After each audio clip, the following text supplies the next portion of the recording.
The last broadcast. The warning echoed across the void like a judgment carved into the bones of the universe. This is Earth Command. This is the final warning. The colossal warship Aegis Prime drifted above the burning world, its armored hull glowing faintly from the reflected inferno below. Rivers of molten fire carved glowing scars across the planet's surface, and fragments of shattered moons floated silently around it like the remains of ancient gods. The ship did not tremble. It had been forged for moments like this. Captain Elias Kyle stood on the command deck, hands clasped behind his back, staring through the panoramic viewport. The flames painted his face in gold and crimson, making him look older, harder, like the embodiment of Earth's resolve. For 3 centuries, the transmission continued. Humanity has retreated. We have negotiated. We have sacrificed worlds to avoid total war. That era ends today. Kale remembered the early days, the hope that alliances with the outer civilizations might hold. Hope had been expensive. Hope had cost billions of lives. Entire colonies now existed only as names engraved in memorial vaults beneath Earth's oceans. Behind him, officers worked in silence. No one spoke.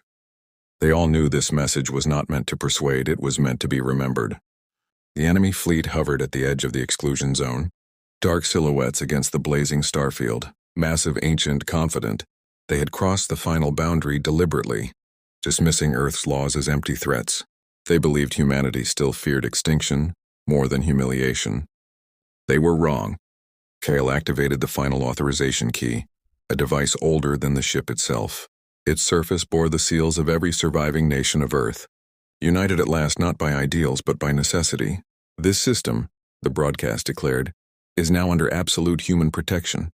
Any vessel advancing beyond this point will be treated as an existential threat. The words hung in space, heavy and irreversible. Kale leaned forward slightly as alarms chimed softly. Enemy engines flaring. Ships inching forward. A challenge, a test. So be it, he whispered. The Aegis Prime awakened. Weapon arrays unfolded like the wings of a mechanical god. Energy surged through conduits the size of cities. The planet below rumbled as if sensing what was about to be unleashed above it. Earth had not sent a warning because it doubted itself. Earth had sent a warning because it believed in justice and had finally accepted the cost of enforcing it. The enemy crossed the line, and the universe held its breath. The line that. The moment the enemy fleet crossed the exclusion boundary, space itself seemed to recoil. Red indicators ignited across the command deck of the Aegis Prime, blooming like stars of impending death. Captain Kale did not raise his voice. He did not need to. His silence carried more weight than any command. Target confirmation complete, the tactical officer said, fingers hovering above the console. They're accelerating. No attempt at withdrawal. Kale nodded once. History had reached its sharpest edge. Proceed, he said. The ship answered. From the hull of the Aegis Prime, lances of white-hot energy tore through the darkness, precise and unforgiving. They did not scatter. They did not hesitate. Each beam carved through alien armor that had once been thought indestructible. The first enemy vessel split open like a wounded beast, its core erupting in a silent explosion that painted space with fire. The enemy responded instantly.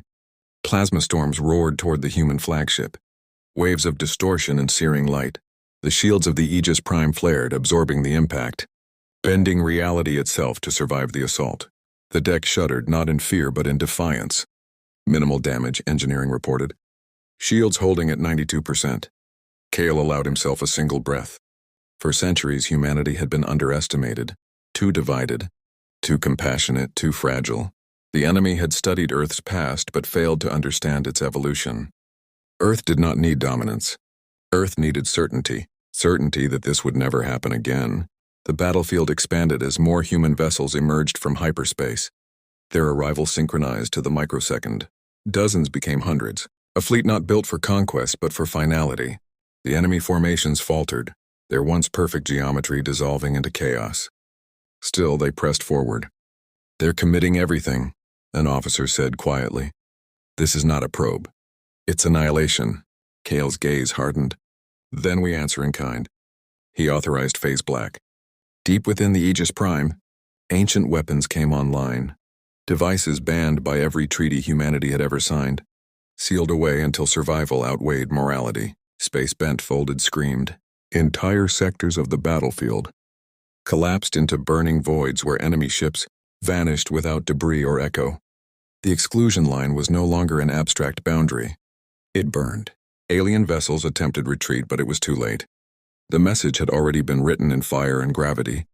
This was not revenge. This was consequence. As the enemy fleet began to crumble, Kyle knew the truth would spread faster than light. Earth had drawn its line, and for the first time in history, the universe believed it. After the warning, silence returned to space, not the peaceful kind, but the heavy quiet that follows irreversible decisions. The battlefield was unrecognizable. Where the enemy fleet once dominated the void, only drifting fragments and fading energy scars remained. Torn metal glowed briefly before cooling into lifeless debris, slowly pulled toward the gravity well of the burning planet below. The exclusion line still shimmered, faint but unmistakable, as if reality itself remembered the boundary that had been crossed. On the command deck of the Aegis Prime, no one celebrated. Captain Elias Kale stood motionless, watching the aftermath unfold. Victory had come swiftly, decisively, and at a cost no sensor could measure. Humanity had survived countless wars, but this one would be remembered as the moment Earth stopped asking for permission to exist. Enemy signals have ceased, communications reported. No survivors detected. Kale closed his eyes for a heartbeat. So it ends, he said softly. Across known space, the final broadcast replayed again and again. Civilizations that had once ignored Earth's warnings now studied the wreckage in disbelief. Ancient empires recalculated centuries of strategy in a matter of seconds. Border disputes dissolved overnight. Fleets withdrew. Treaties were rewritten before demands could be made. Earth had not conquered the stars. It had convinced them.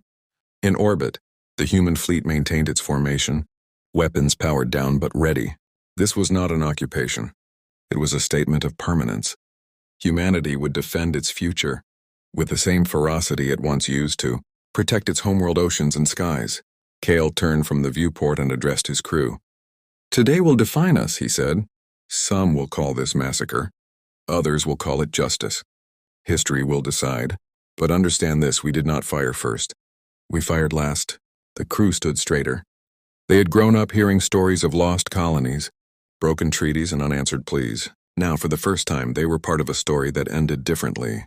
As the Aegis Prime prepared to withdraw, the burning planet below began to cool.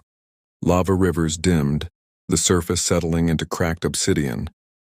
Even destruction, it seemed, had limits. Kale issued one final transmission, not to enemies, but to the universe. Earth seeks peace, the message said. But peace is not weakness. Cross our line again, and there will be nothing left to warn. The fleet vanished into hyperspace, leaving behind a scar in space and a lesson carved into eternity. Earth had spoken, and the universe would never forget the sound.